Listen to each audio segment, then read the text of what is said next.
Sejam muito bem-vindos ao nosso podcast Equilíbrio Vital. Aqui é o nosso espaço, nós falamos sobre saúde, prosperidade e desenvolvimento humano. Porque aqui nós acreditamos que o equilíbrio deve se manter entre mente, corpo, relações e propósito. E hoje temos a honra de receber uma convidada muito especial. Uma pessoa que está se desenvolvendo e fazendo uma trajetória brilhante na educação, como pesquisadora e transformando vidas socialmente. A gente vai conversar um pouquinho com Ellen Vivier, que eu tenho o prazer e a honra de ter como amiga e poder acompanhar essa trajetória. Seja muito bem-vinda, Ellen. Muito obrigada, meninas, pela oportunidade de estarmos aqui juntas, discutindo sobre temas tão fundamentais para todos nós, hoje especialmente para os nossos jovens, para nós que somos mães, pais. É um espaço privilegiado e eu tenho certeza que chegará a muitas pessoas. Obrigada pelo convite. Hoje, o nosso podcast vai falar sobre educação, futuro, propósito de vida. Como preparar os nossos jovens para esse mundo que está em constante transformação. E para que vocês entendam por que a Ellen foi a nossa convidada, a gente gostaria que ela falasse um pouquinho dela para vocês. Então, gente, eu sou Ellen, sou professora de Didática e Fundamentos da Educação e trabalho também com Humanidades. Eu sou pedagoga, mestre em Educação, com ênfase em Educação Profissional. Então, eu tento entender também todo o universo de formação técnica, né, do ser humano. Além disso, eu tenho um doutorado em Desenvolvimento Social e eu trabalho com jovens em tempos de escolha. Então, eu atuo já há mais de 17 anos como professora do Instituto Federal, trabalho, além de formação de professores, eu trabalho com jovens do ensino médio, ou seja, um momento privilegiado de escolher o que eu vou ser, né? Daqui a um tempo, o futuro, exatamente. Momento de tantas dúvidas, angústias, né? Exatamente. E é sobre isso que nós vamos falar um pouquinho. Então, Ellen, hoje muitas coisas mudaram no cenário profissional, estamos em constante mudança. Minha profissão, todos os dias tem uma coisa nova.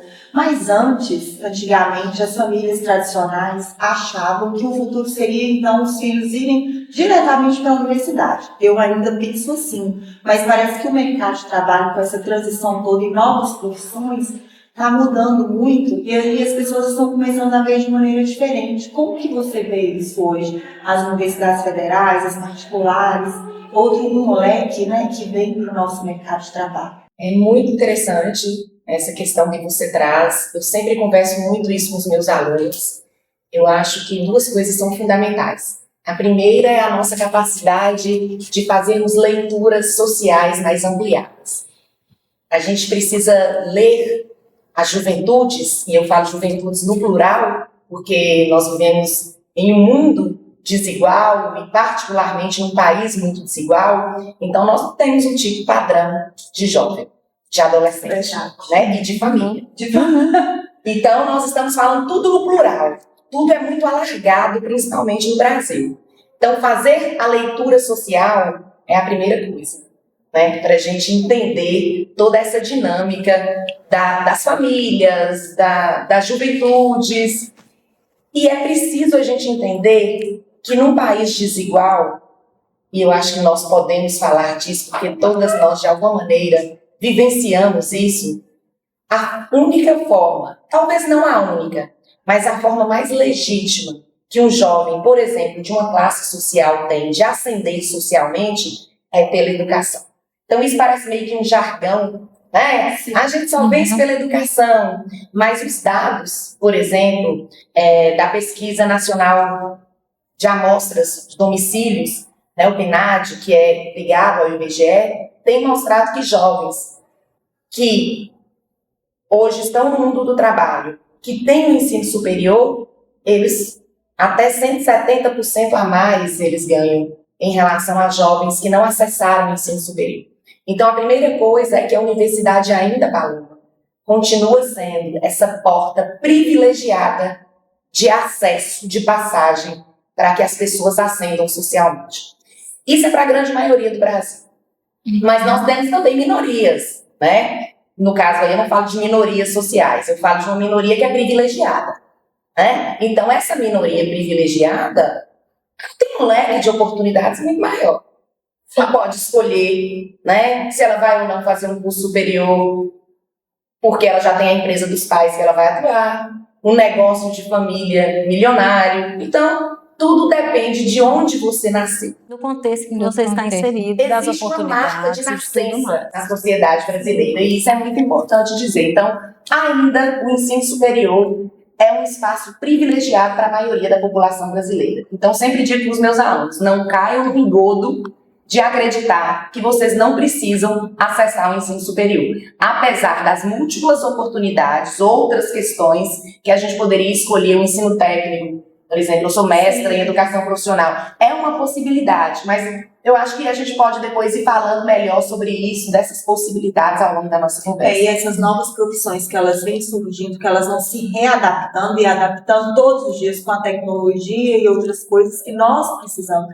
Da nossa idade, por exemplo, está aí adaptando, que podem essas profissões não estarem mais aqui, elas serem adaptadas. Pois é, e é uma questão até que às vezes a gente escuta, né? Como essas novas profissões, esse avanço do digital, será que realmente as universidades não estão correndo risco de ficar vazia, né?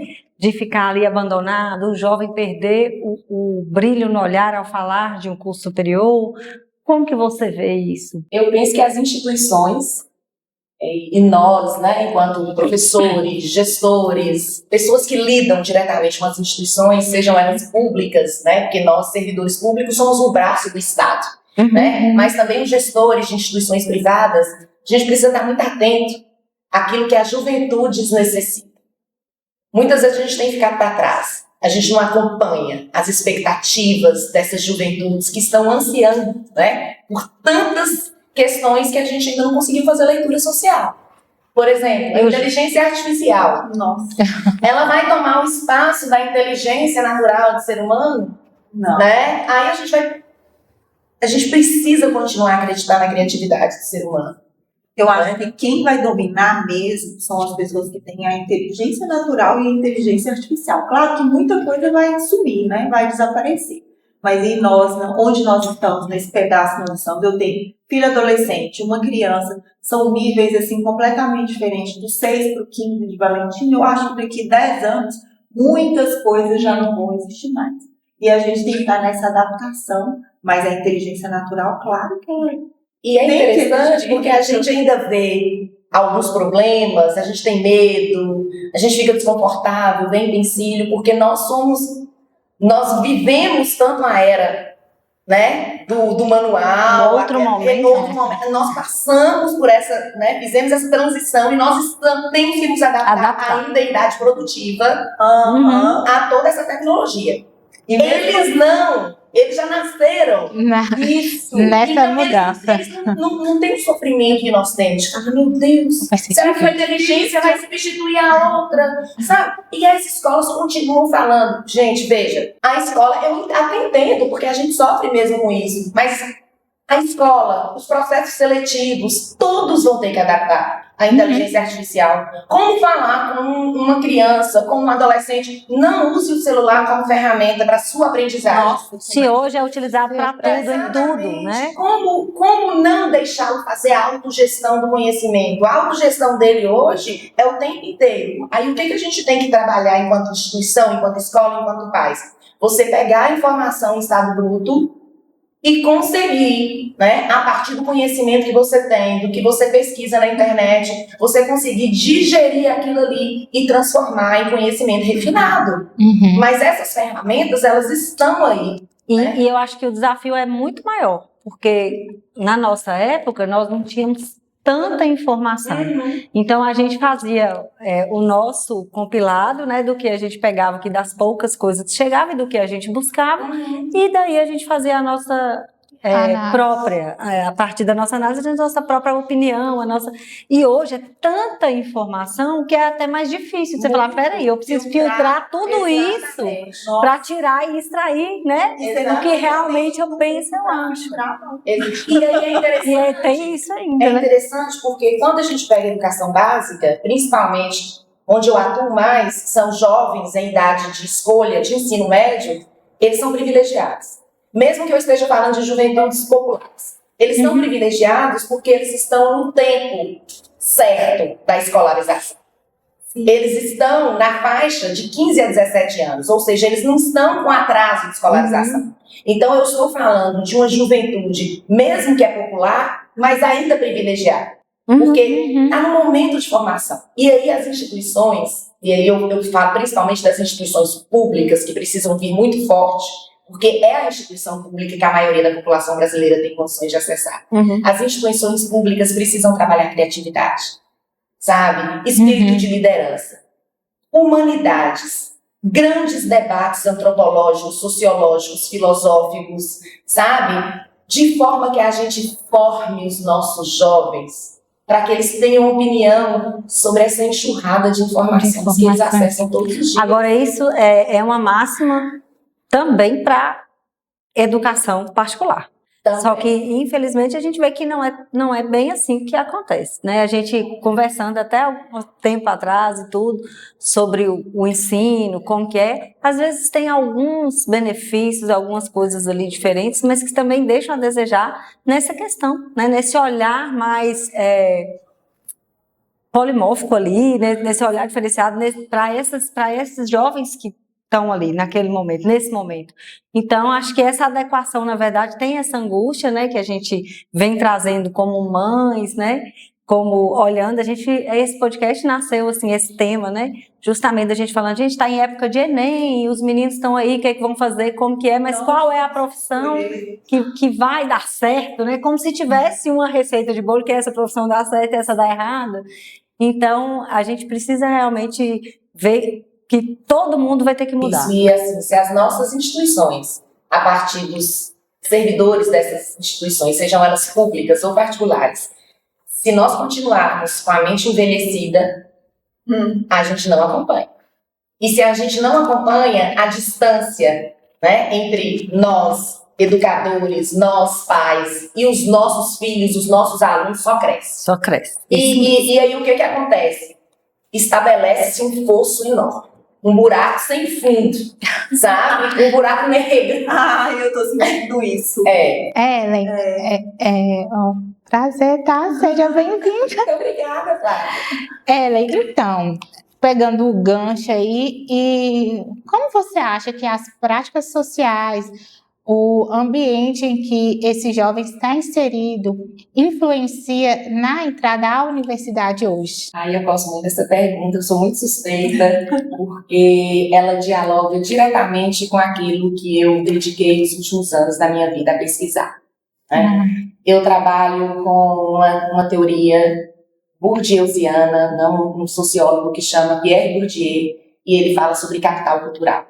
É interessante porque durante muito tempo nós falamos sobre capital econômico, né? Quem tem e quem não tem dinheiro. O capital econômico continua sendo muito importante. Mas é interessante a gente pensar nessa leitura da sociedade também, o que vem a partir do capital econômico. Ou seja, os acessos, quem tem acesso e quem não tem acesso. Vamos pensar jovens de classes privilegiadas e jovens de classes populares. O que os jovens de classes privilegiadas têm acesso? Tem acesso a pais com alta escolaridade, tem acesso a uma família mais estruturada, tem acesso a uma casa, tem comida, ou seja, condições materiais básicas de existência. A gente poderia pensar que é o básico, mas tem gente que nem o básico tem. E aí, conseguem viajar, vão ao teatro, talvez os pais gostam de música clássica ou MPB, né? Mesmo que não sejam ricos, mas uma classe média ali privilegiada. Isso tudo é capital cultural. De outro lado, jovens que nascem zerados de capital social, cultural dominante, que é justamente todos esses acessos que ele não tem. Né? E aí? Como que esses jovens vão competir? Aí vem a questão de uma boa escola. Né? Dentro da escola que eu trabalho, da rede que eu trabalho, a gente sempre fala que existe, nós temos uma responsabilidade social muito grande, porque a gente atende tanto jovens extremamente privilegiados, quanto jovens de classes populares. Como mesclar isso dentro de um ensino médio e fazer com que, a partir das relações sociais, esses jovens interajam com os colegas, interajam com os professores, com suas formações de mestrado e doutorado. Consigam pertencer, Exatamente. né? E sentir-se parte E daquilo. tem uma dinâmica, Raquel, muito interessante, que é uma dinâmica do jogo, que o Bourdieu chama de ilúgio. Ou seja, quando esse jovem, ele começa a perceber que ele dá conta de movimentar as peças do jogo, e que ele consegue entrar, Flávia, nesse jogo com chances reais de vitória, ele consegue assim movimentar. E quando é que ele começa a perceber isso? Quando ele começa a ter acesso ao capital cultural que ele não tem de nascença. Só que as juventudes, elas são tão plásticas e tão interessantes que um jovem que chega praticamente zerado de capital cultural de elite, ao ensino médio de uma boa escola, ao estabelecer todas essas relações com a institucionalidade de uma boa escola, com outros colegas que tiveram acesso, com professores bem formados, com viagens técnicas, com viagens culturais, ele vai adquirir capital cultural somente nos 3 anos que ele fez ensino médio em uma boa escola. E ele consegue acessar a espaços que ninguém imaginava. Eu cheguei a arrepiar, né? Ninguém imaginava que eu conseguiria chegar. Ele encontraria, Paloma, prognósticos. Tudo aquilo que sonharam para ele. Ele fala, não, eu dou conta de ir além. É igual um mentor que a gente tem, que eu tive, que ele fala assim, sentar na mesa certa, né? Então, esse acesso aí para essa população, esses jovens que tiver pouco acesso, é justamente sentar na mesa certa. Entrar na escola certa, ter a oportunidade, abrir as portas, muito bom. E como que não conseguem nem sonhar com isso? Exatamente. Imaginar que aquilo ali está tão distante. Excelente, na eu nossa falo isso. época de escola, por exemplo, nós estudávamos em escolas públicas, as escolas eram muito diferentes. Eu acho que a gente tinha mais sede de estar ali na escola, não tinha, dava valor naquela educação. E hoje os jovens, às vezes, não dão tanto valor, assim, não sei se vem do capital cultural deles, ou é esse mundo que a gente está vivendo com tanto bombardeio de informação e facilidades, mas que até então não chegam a facilidade de uma pessoa assim, né? Tem uma diferença muito grande. As diferenças sociais, eu acho que elas vão ser o maior desafio aí, porque a partir dela, todo o restante vai se impactando ali, né, e permeando esse jovem. Esse final de semana, no São João, eu tive conversando com uma pessoa que relatou, e que eu estou lembrando dela justamente porque ela é mãe solteira, 2 filhas, né, mora numa periferia, em Janaúba, e ela falando assim, durante todo o tempo eu escutava que minhas filhas não iam virar nada, que elas iam para a boca do tráfico, né? Que elas iam ser, elas iam ser, já sonharam. foram o que falava o tempo inteiro. E assim, e como que ela teve que vencer tantos preconceitos? Primeiro, mãe solteira. E aí ela tinha que sair de casa para deixar os filhos, né? As filhas para trabalhar. E aí ligavam para ela para falar, olha, você tá em casa? Ela falou, só vim comprar carne, porque se ela falasse que ela estava trabalhando, denunciavam ela, né, por ter deixado essa criança. Exatamente. Quanta coisa envolve quem é menos favorecido. E ela lutou por essas filhas tanto. Não chore. As 2, né, uma formada na Unimontes, Foi. pedagogia, a outra formando em nutrição na UFMG. Então, assim, que bacana a gente ver como que a mãe, né, que a gente está aqui para falar disso também, de família, de mãe, de transformação. A força, né? A força dessa mulher frente a uma sociedade que queria colocá-la e colocar os seus em um lugar que ela não aceitou. Ela falou, não vai ser assim. E ela mudou isso através da educação, que ela fez questão para as filhas. Então é isso que a gente está falando, é sobre entender que é possível, né? Não é fácil. O que a gente fala não é fácil, mas é possível, né? E a gente precisa lutar por esses ambientes, por estar ali. Antes da nossa conversa formal, a gente conversou justamente isso, né? Se eu posso sentar aqui como doutora Raquel hoje, especialista em tratamento de ferida, é graças à educação. É graças a eu tenho orgulho de falar que eu estudei do pré à minha graduação inteira em uma escola pública, né? Federal, em boas escolas, e que foi muito sacrificante para meus pais, para minha família. Então, assim, é isso. E aí a gente volta aqui a falar mais um pouco, né, sobre esse momento, para os jovens que estão também passando. Eu quero estudar, eu quero ser alguém, eu quero... Mas, por outro lado, tem um acesso tão fácil aqui que nos coloca que ser um digital influencer vai ser muito melhor.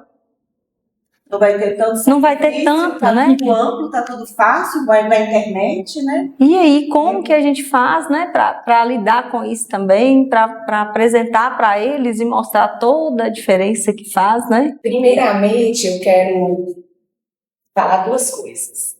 Eu me sinto extremamente atravessada por tudo que você falou. Eu sou filha de uma mãe solo, né? Criou a mim e a meu irmão sozinha. E a gente sabe das batalhas que nós tivemos que travar. Eu sou fruto de escola pública, nós somos, né? Então nós sabemos que para a gente a corrida com obstáculos foi maior. Enquanto algumas pessoas partiram à frente, nós partimos um pouco mais atrás, os nossos obstáculos foram maiores, né? Nós tivemos... Então, isso são as desigualdades multiplicadas, principalmente num país de natureza como o nosso. Outra coisa, a gente tem que ter um cuidado muito grande quando a gente fala de mérito, né? Porque o mérito, ele só é válido quando as pessoas têm acesso a uma mesma escola, por exemplo.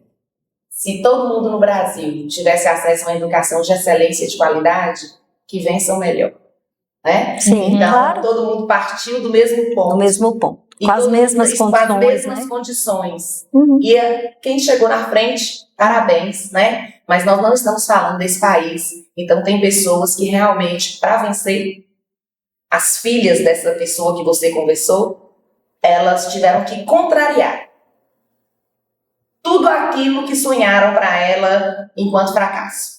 Contrariar todos os prognósticos. É interessante ter um dado muito importante, que é mais da metade dos lares brasileiros são chefiados por mulheres. Uhum. E essas mulheres têm uma cor. Elas são negras. Então, quando a gente pensa em políticas públicas, né, políticas sociais, políticas de educação, eu preciso vincular. É o que a gente fala das esquinas interseccionais. Eu preciso vincular cor de pele, com gênero, com classe. Eu preciso vincular todas essas esquinas e desenhar políticas, por exemplo, de creche, pensando nas mães pretas que moram nas periferias, que precisam sair para trabalhar fora, que precisam ter lugar para deixar suas crianças. Consegue compreender? Então, sim. Tudo isso são políticas educacionais, sociais, de médio e de longo prazo. Se a gente realmente investe nisso, a gente consegue colher frutos lá na frente. Isso é interessante. Voltando à sua pergunta, Kel, é muito interessante como mostrar para os nossos filhos, para os nossos alunos, que o mundo não é uma rede social, Apenas. e que não existe tanta facilidade assim como eles acreditam. Para que eu vou estudar? Eu vou ser digital influencer. Você é YouTube, Né? Eu falo com os meus meninos assim, do jeito que eu falo com meus meninos, eu falo com os meus alunos. Rapadura é doce, mas não é mole, não. Né? Isso é uma forma, né, lúdica, engraçada, de dizer que a vida exige de nós. Que o mundo adulto, e é importante a gente mostrar isso para os nossos filhos, nossos alunos, aprender a lidar com a frustração. Porque a frustração traz um equilíbrio para a gente, um equilíbrio mental, sabe? E nos coloca frente a frente com os problemas da vida e nos ensina a ter resiliência para lidar com esses problemas. Principalmente nós, né, que viemos de classes populares. A resiliência tem que ser maior. A necessidade de entender que a gente precisa usar a nossa criatividade. Uma outra coisa que eu gosto muito de chamar o ser humano de ator social, bem inspirada, mais uma vez, em Pierre Bourdieu, porque ele diz o seguinte: a gente atua o tempo inteiro. Um jovem pobre de uma classe popular, ele atua o tempo inteiro. Todo jovem atua, né? A gente atua porque, às vezes, a gente precisa mentir. Às vezes, a gente precisa dizer que a gente não está sentindo uma coisa que a gente está sentindo. Às vezes, a gente tem que passar óleo de peroba na cara e falar que a gente está bem. né? E não está. Às vezes, a gente precisa se colocar num espaço que a gente acha que a gente não está cabendo naquele espaço, mas eu preciso me colocar nele, né? Eu preciso me fazer ser vista, ouvida. Então, o tempo inteiro a gente está atuando. E as juventudes, elas têm uma plasticidade tão bonita, eles dão conta de se reinventar. O que falta para as juventudes é justamente a gente acreditar no potencial delas, sabe? Eu acho que a gente tem desacreditado muito nos nossos jovens, naquilo que eles são capazes de modificar, sabe? E na capacidade de planejar o futuro. Que, inclusive, Paulo, você tem filho adolescente, eu também estou chegando. Eu estou sofrendo. Os sonhos são deles, viu, amiga? Então, isso que eu ia te Não falar tem como agora. sonhar o sonho deles. Valentina, meu primeiro pacotinho do amor. E realmente, a gente sonha nos filhos da gente várias coisas. Eu, por exemplo, ao escolher a minha profissão, eu escolhi, não sei se foi forçadamente, mas a minha família era cheia de contadores e eu fui para esse lado por uma situação na minha vida, do meu pai ter falecido que eu tinha 14 anos, e a minha mãe, naquela situação dela não ter aquele curso superior, ela não, você vai fazer ciências contábeis, porque você vai trabalhar no escritório do seu pai. Eu não sei se eu queria ter vivido isso, mas tudo bem até hoje. Se houve frustração, eu estou feliz com a minha profissão. Mas tem mães e pais que estão passando pelo mesmo que eu. Agora vem, vestibular seriado. Qual universidade? Vamos tentar todas? Para onde que eu vou? Que lado? Como que eu faço com a minha filha? Valentina fala comigo, eu não sei o que eu quero ser, mamãe. Eu falei, não, Nossa, isso é que eu ainda. acho mais difícil. Hoje eu acho que está até mais tranquilo, porque hoje a gente consegue fazer transição, igual nós, né? Fizemos algumas transições mesmo dentro da nossa área, mas você pegar um menino que está aí 17 para 18 anos, falar, decide o que você vai fazer o resto da vida. É uma criança. Sem nem conhecer o leque que tem, né? E nós ainda temos dúvidas sobre Até alguma hoje. coisa. Até hoje a gente se pergunta, né? Eu sempre falo isso. Eu acho que eu aprendi uma coisa durante esses anos de pesquisa com jovens em idade de escolha. Primeiro, ninguém sonha trajetória para o outro. As trajetórias são genuinamente únicas e particulares. Então eu, enquanto mãe, eu não apito em nada? Eu não faço nada? Claro que sim. Você criou, você plantou valores, você orienta, você escuta, você segura a mão na hora que tá fraco, sabe? Você tá do lado, você mostra que eles não estão sozinhos, mas a escolha é deles. Lembrando que essa fala já é uma fala de privilégio, porque tem gente que nem o direito de escolher tem. Então, o tempo inteiro eu preciso trazer isso, que a gente vive num país desigual e tem gente que não tem condições de escolher. Para aqueles que têm condições de escolher, é importante que o sonho deles seja essa mola propulsora. Porque, afinal de contas, depois vem as frustrações, mesmo que não sejam grandes frustrações, mas fica aquele sentimento, e se eu tivesse tido a condição de escolher? Eu fiz o caminho contrário. Eu falo que a gente vem de uma família, né? Eu venho de uma família, eu fui criada por uma mãe solo, professora, e que sonhou para mim aquilo, uma vida diferente da dela. E engraçado que num tempo em que todo mundo sonhava com aquelas profissões no momento, eu queria ser professora. Eu sonhava com os cadernos de planos de aula da minha mãe. Só que eu não podia verbalizar isso, porque sonhar em ser professora era sonhar pequeno. E eu fui ficando quieta. O que você quer fazer? Como toda a vida fui muito conversadeira, eu vou fazer jornalismo.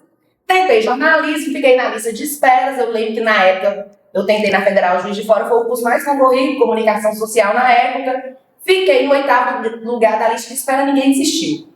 Enquanto isso, né, vou tentar um curso aqui de formação de professores, aqui na Unimontes, eu vou fazendo e depois eu tento novamente no próximo ano. Gente, eu sabia que eu queria aquilo para minha vida. Mãe ficou numa frustração tão grande. E eu tentando explicar para ela que eu sempre quis ser professora. Mas na cabeça das pessoas é inadmissível alguém sonhar em ser professor.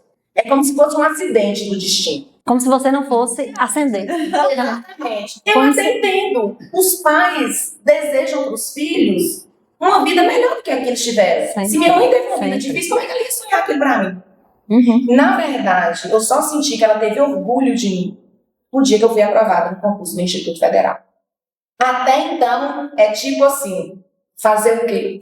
Você escolheu. Você escolheu, né? Então, isso é muito interessante. Olha o caminho para você ver, assim, eu acho que segue muito nessa linha também, porque os filhos veem nossos exemplos. Você viu sua mãe ali, alguma coisa, você gostou do que ela fazia, né? Na minha vida também. E eu só enxergava isso também. Era contador, advogado, poucas pessoas que tinham feito outras, que tinham tido outras profissões. Mas lá na minha casa, o meu pequeno fala que quer ser contador, mas eu não sei a minha profissão como será daqui a 10 anos. Eu acho que pode ser que ela mude muito, não vai existir dessa maneira como contador. Mas a minha mais velha, não, isso não. Esse curso aí eu já tirei do meu livro, então tudo bem, né? Vamos ver o que vai escolher. Tem uma tirinha do Armandinho, garotinho, né? Que as pessoas perguntam pra ele, o que você vai ser quando crescer? Ele olha com a carinha mais assim e fala, feliz. Gente, isso me toca profundamente, que todas as vezes que ela aparece pra mim eu compartilho. Porque, veja, né? O que a gente deve esperar que os nossos filhos sejam? Felizes. E muitas vezes isso causa uma frustração, principalmente no pai, na mãe. Gera uma angústia tão grande, um medo, né? Como que a sociedade vai ler o meu filho, vai ler a minha filha? Essa profissão vai brilhar os olhos das pessoas e aí a gente vai criando um fetiche ao redor de umas profissões. Eu já vi, gente, eu conheço uma pessoa que os pais sempre sonharam que ele fizesse medicina. Ele se formou em medicina na Universidade Pública Federal. No dia da formatura, ele entregou o diploma nas mãos dos pais e falaram, satisfeitos? Toma o diploma e agora eu vou ver minha vida de outra maneira. Pronto, eu não te frustrei, eu fiz todos esses anos, não tiveram despesa comigo, mas foi uma universidade pública, mas com qual custo? A qual custo para todos, né? Exatamente. Porque no final a questão todos da são. saúde mental, que eu acho importantíssimo que a gente fale sobre isso, né? É um tema muito importante. Eu sempre falo com os meus alunos assim, estudem de segunda a sexta. Reservem um final de semana para vocês viverem. Dormirem, adolescente gosta de dormir. Namorar, tomar sorvete, não fazer nada, a importância do ócio. Gente, Pra saúde mental é base. Gente, Eu era feliz. tédio, as pessoas precisam. Era feliz e não sabia. Meus meninos falam, não tem nada pra fazer. Eu falo, gente, aí eles morrem de raiva. Eu falo, isso é uma poesia que vocês acabaram de falar. Como assim, mamãe? Eu falei, não ter nada pra fazer. E chama tédio. O momento mais criativo do ser humano é o momento tédio.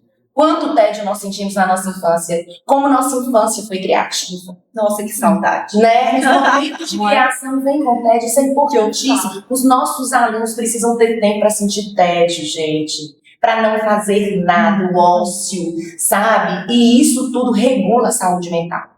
Hoje, a gente percebe pessoas extremamente inteligentes. Gente, é uma questão que povoa tanto as classes populares quanto as elites. As pessoas estão doentes. Demais. Doentes mentalmente. E isso a gente precisa, principalmente os nossos jovens. Vamos pensar sempre em prospectar para o futuro.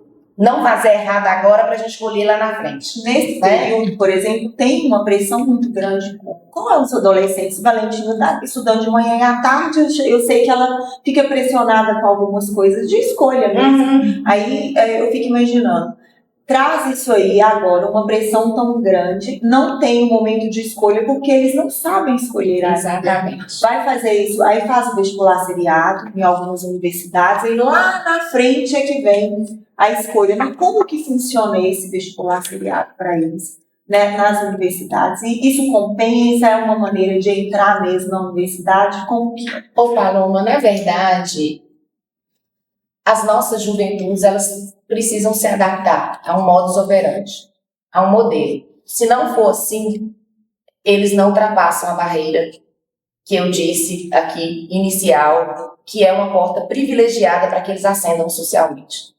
Então, precisam realmente se adaptar, ficar muito atento às datas dos processos seletivos, estudar. Então, assim, por mais que eu trabalhe humanidades com os meus alunos de ensino médio, eu tento fazer com que as minhas aulas sejam os mais desconstruídas possíveis. Às vezes a gente vai para debaixo das árvores, na beira do rio, eu levo vídeos interessantes, eu trabalho clássicos, mas ao mesmo tempo eu trago essas questões do Enem, dos processos seletivos. Atenção na Unimontes! A Unimontes gosta de clássicos. Atenção nas questões do Enem, que são totalmente interdisciplinares. Então, em cada matéria que eu trabalho, eu elaboro questões, né? Eu trago questões de processos seletivos, né? Tanto do Enem quanto da Unimontes, de outras universidades, porque eu o tempo inteiro estou ali trazendo para eles a necessidade de entrar dentro de uma universidade, principalmente uma universidade pública, que é a que eles têm condições de acessar, né? É preciso estar atento. Estar atento a qualquer exatamente. E esse vestibular seriado ele é interessante, porque a pressão é dividida em três parcelas.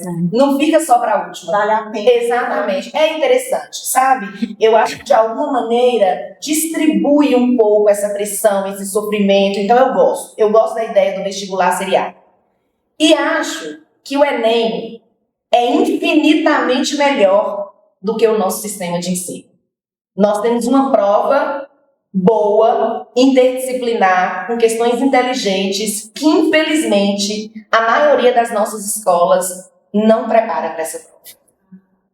Então a gente ainda tem que caminhar muito enquanto sistema, aí eu falo sistema brasileiro de ensino, para que a gente possa chegar àquilo que hoje o Enem estabelece. Você acha que isso foi uma adaptação inteligente, interessante, porque facilitou mais do que na nossa época, né? Exatamente. Hoje existem oportunidades, né, Paulo? A gente não pode negar que as políticas públicas de hoje dão oportunidade das pessoas entrarem na universidade. Então, seja através do Enem, né, do SISU, do FIES, então são programas importantíssimos que permitem que as pessoas ascendam. Uma outra coisa muito interessante é que foi feita uma pesquisa para aqueles alunos que são cotistas e os não cotistas. E os alunos cotistas estão no mesmo nível do que os alunos não cotistas. A única coisa que faltou para isso foi oportunidade durante todos esses anos. Nós temos uma política de cotas extremamente recente, de 2010. Então a gente está falando de algo que a gente ainda está engatinhando, sabe? Mas já tem resultados. Você entra dentro de uma universidade pública, hoje ela tem a cara do povo. Ela é plural, ela é colorida, né? A gente estava falando, né, Flávia? Das cotas para quilombolas, né? Então você entra com toda a sua ancestralidade, com toda a sua cultura, você entra realmente tocando os tambores e dizendo: é preciso que tenha lugar para mim, é preciso que tenha lugar para os meus filhos. E isso é bonito demais, sabe? Então, para mim, uma das coisas mais bonitas que nós temos aí nas últimas décadas é realmente a política de cotas. Por quê? Porque nós temos um país desigual, né? Tipo assim, eu posso. Exatamente. A gente espera que um dia ninguém precise colocar falta para nada, que todo mundo realmente parta do mesmo ponto, né? E que aí valha o mérito. Ellen, a gente sabe que essa etapa de aprovação, estudo, é um pouco exaustiva, assim, né, para os nossos jovens. E nós, como mães de jovens que ficam naquele anseio, ajudando ali o filho a crescer, empurrando, tem que estudar, acaba que a gente fica assim, tirando um pouco da gente para colocar o filho nesses estudos. Você que lida diretamente nesse ambiente com os jovens, o que você fala aí para as mães? Acalma o coração, vai dar tudo certo. Exatamente isso. Acalmem seus corações. O tempo não é esse tempo, não precisa ser esse tempo que se esvai pelos dedos. Assim, não tem que ser. Se não foi esse ano, a gente tem o ano que vem. Lá na frente, Flávia, não faz diferença nenhuma. Meu irmão, mãe falava com a gente assim: vocês precisam passar na universidade pública. Eu não tenho condições. Na nossa época não tinha nada. Também de particular. Exatamente, não tinha. A gente não tinha condição nenhuma. Então, assim, vocês precisam passar na pública. Meu irmão sempre sonhou em ser arquiteto. Ficou 2 anos, quando ele saiu do ensino médio, fazendo o possível. Hoje ele é um profissional super bem resolvido, feliz e tudo mais. Que diferença os 2 anos fizeram na vida dele? Nenhuma. É até melhor esperar.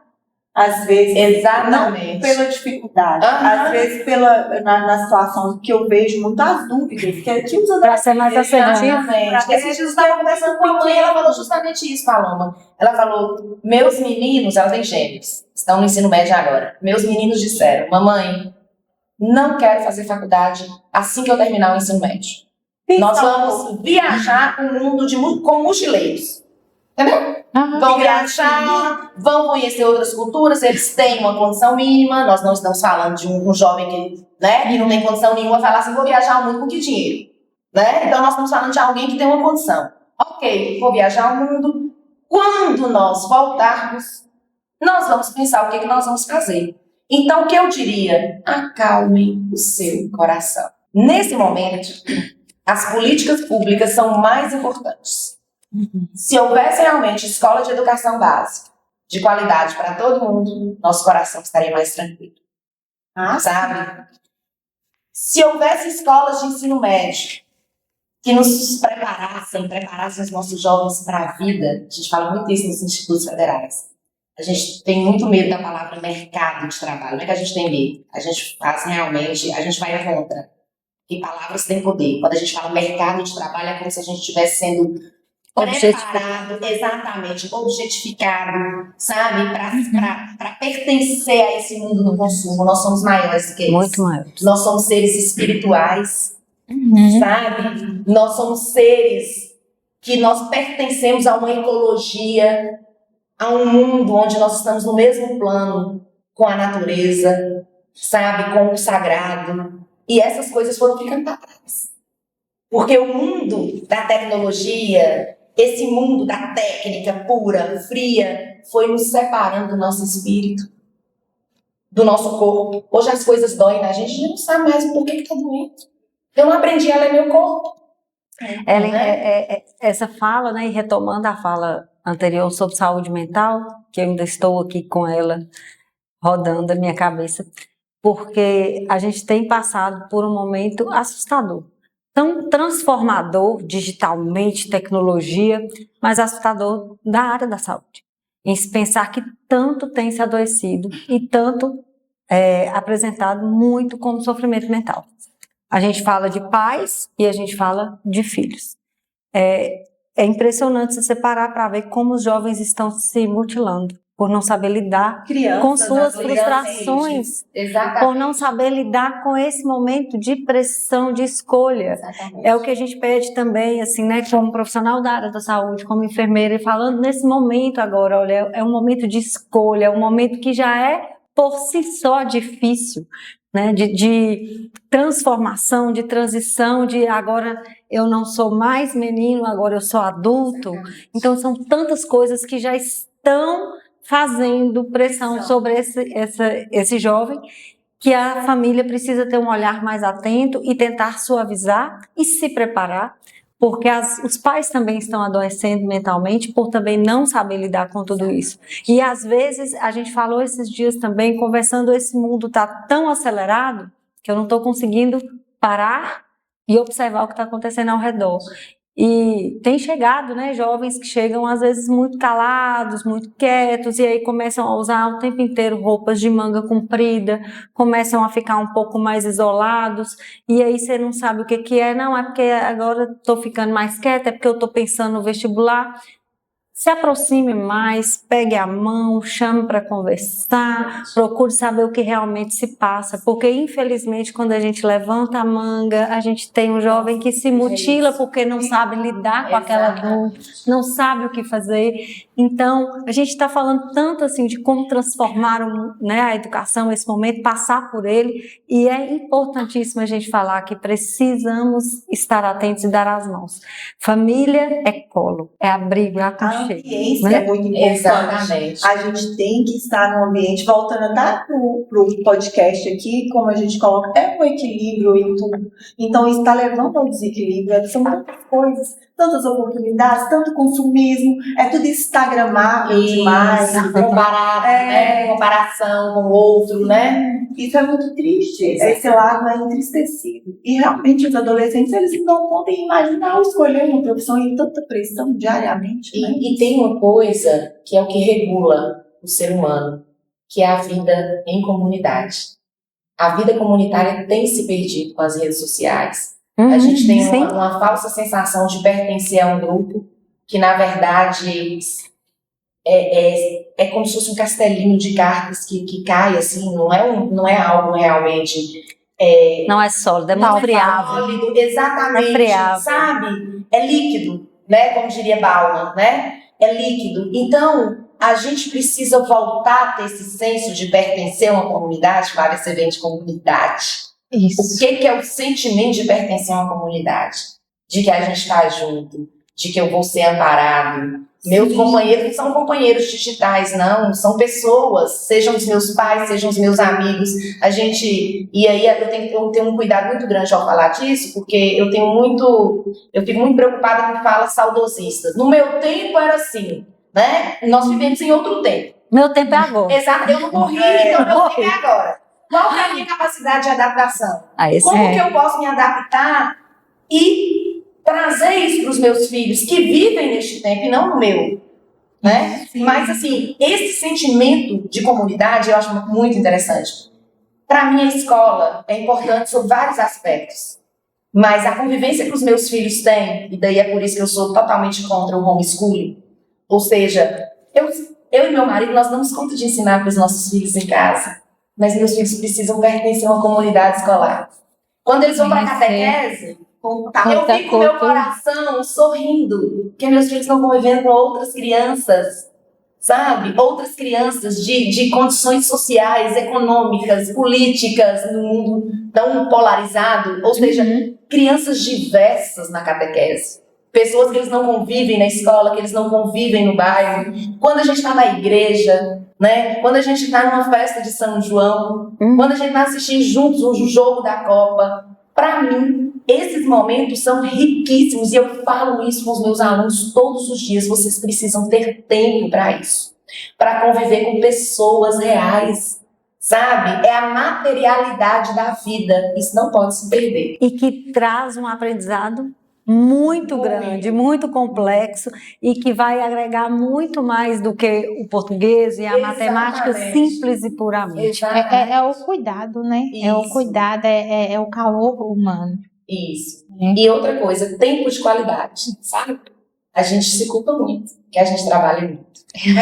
A correria. O tempo que é riquíssimo. O que a gente tem hoje, né? Nós já estamos mais da metade, eu quero viver 120 anos. Mas assim, o tempo vai ficando escasso. Vai. E a gente às vezes não tira um tempo para conversar com uma amiga, para sair, tomar um café. Né? E a gente precisa disso, não tanto só dentro de casa, mas nós, na idade que nós estamos, mãe, aí é uma correria ali dentro, é com o marido, corre, é trabalho, é filho, tem que ter esse tempo realmente. A gente precisa estar bem para que os nossos filhos também estejam bem. Sim. E que a gente tenha condições de contribuir para que a sociedade, de uma maneira geral, também fique bem. Porque senão a gente continua com os privilégios dentro dos nossos lares privilegiados. Tem muita gente aí que não tem a condição, né? De muitas vezes parar, de orientar os filhos, de conviver, de estar junto, de ter um momento importante ali, um momento de lazer, né? Então, que a gente possa lutar para que a nossa vida comunitária, ela de alguma maneira ela volte, sabe? Que a gente volte a dar valor a essas coisas, que eu acho que são tão importantes. Por isso que eu acredito, sabe, Flávia? Eu estou falando diretamente com você, porque eu fiquei muito feliz de saber que você pertence a uma comunidade tradicional. Acho que a única forma de salvar o mundo é pelas comunidades. Porque esse espírito comunitário, para mim, é o que é mais rico da existência humana, sabe? Isso é muito bacana, muito bonito. Eu não estou romantizando as comunidades. Elas são cheias de incoerências e tem problemas. Exatamente como todo mundo tem. Mas as coisas que nós vivenciamos dentro de uma comunidade, a gente tem perdido em outros espaços. É verdade. Muito bom. E se não optar pela faculdade, se meu filho não quiser fazer faculdade, como é que vai ser? Isso é uma coisa também que a gente fica, sabe? Nossa, mas o menino, eu pergunto e falo que não sabe se vai fazer faculdade, não, né? Que impacto isso vai ter socialmente, financeiramente e familiar, né? Como você vê ele, para aqueles que não pensam em fazer uma faculdade?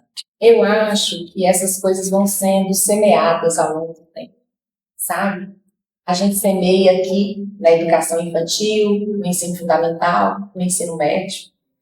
A gente faz nosso papel enquanto pais, no sentido de dar o melhor que a gente puder para os nossos filhos, de dizer para eles como que nós conseguimos, de alguma maneira, ascender, chegar a espaços privilegiados que talvez nós não teríamos se não fosse pelo ensino superior.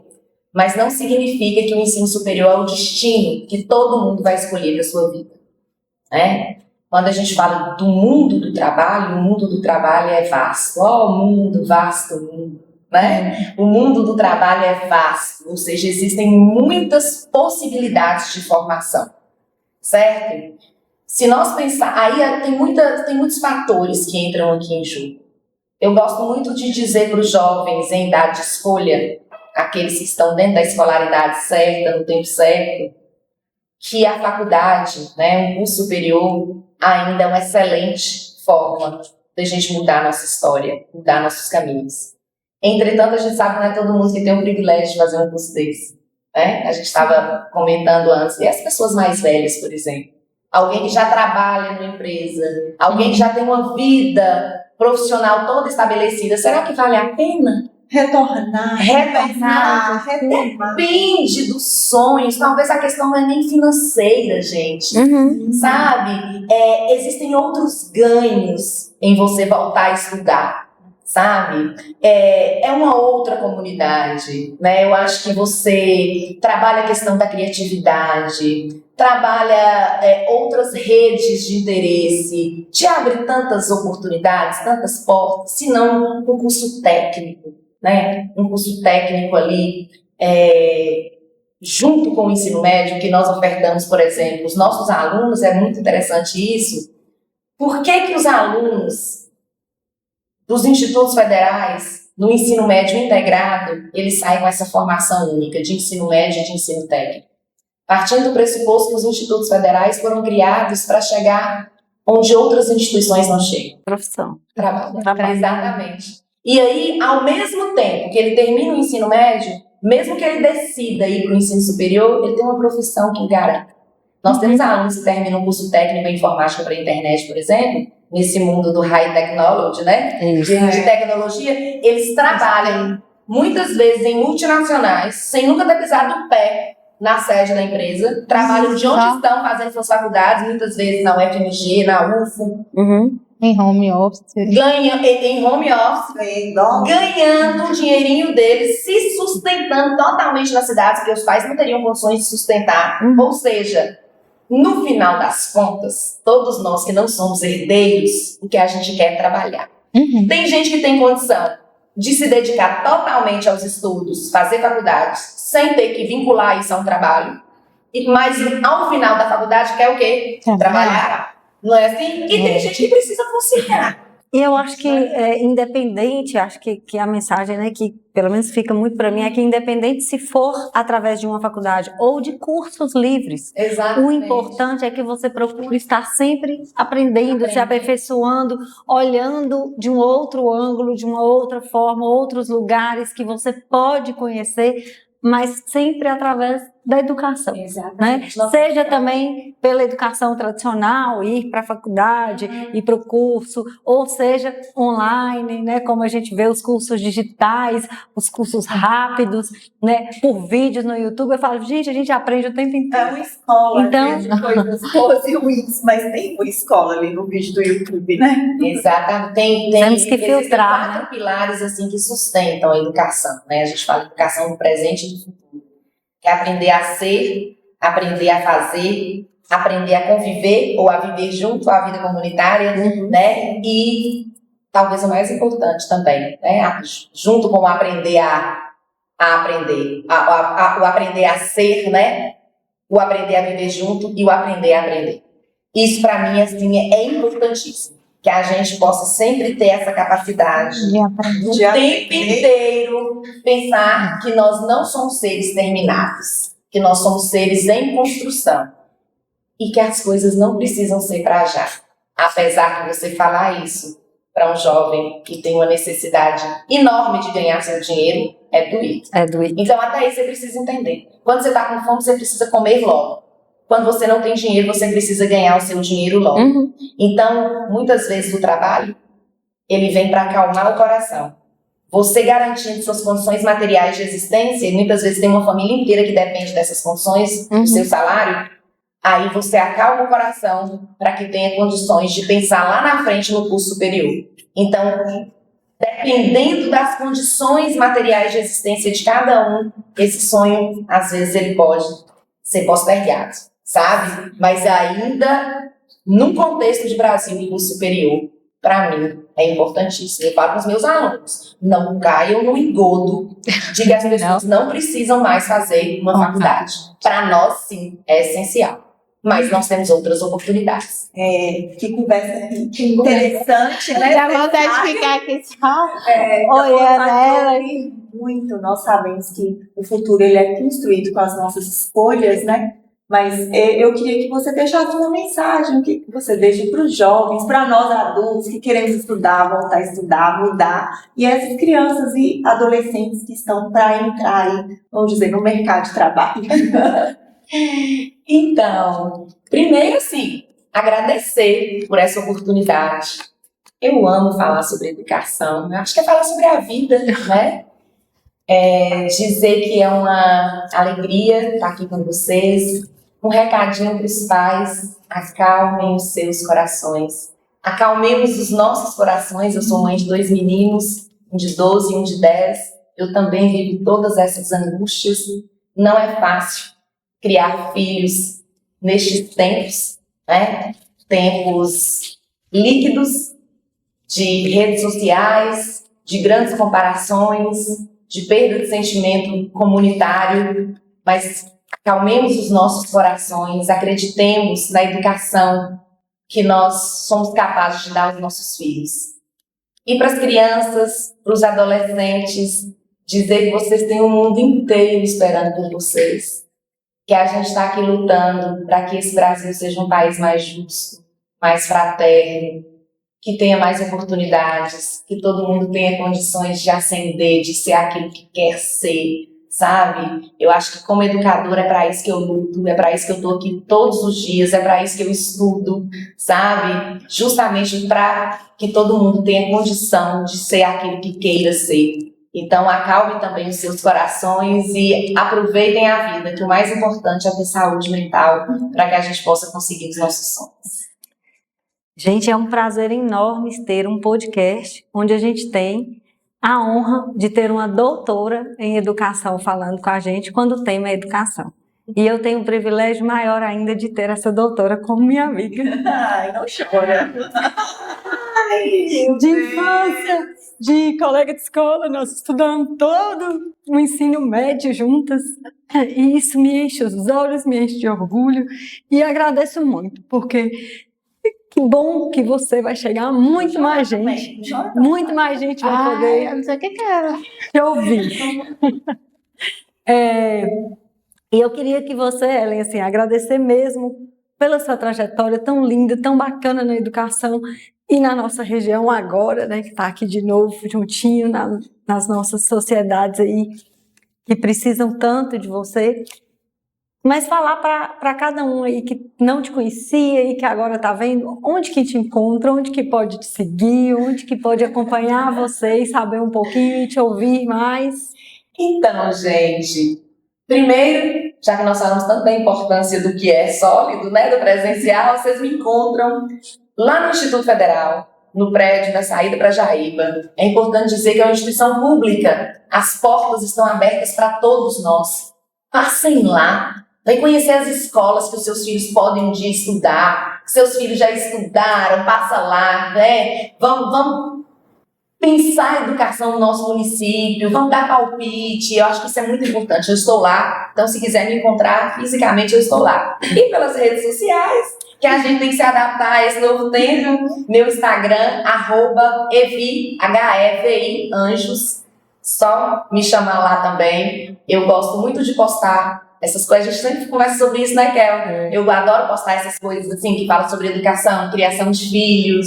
Eu acho que é uma forma que a gente tem também de viver, né, a alargar os nossos laços comunitários. Eu acho que as redes sociais, elas podem sim, inclusive eu tenho pavor de quem tem medo dessa aversão às redes sociais, eu acho que elas são importantes, eu acho que ela pode nos ajudar, principalmente nas nossas maternidades.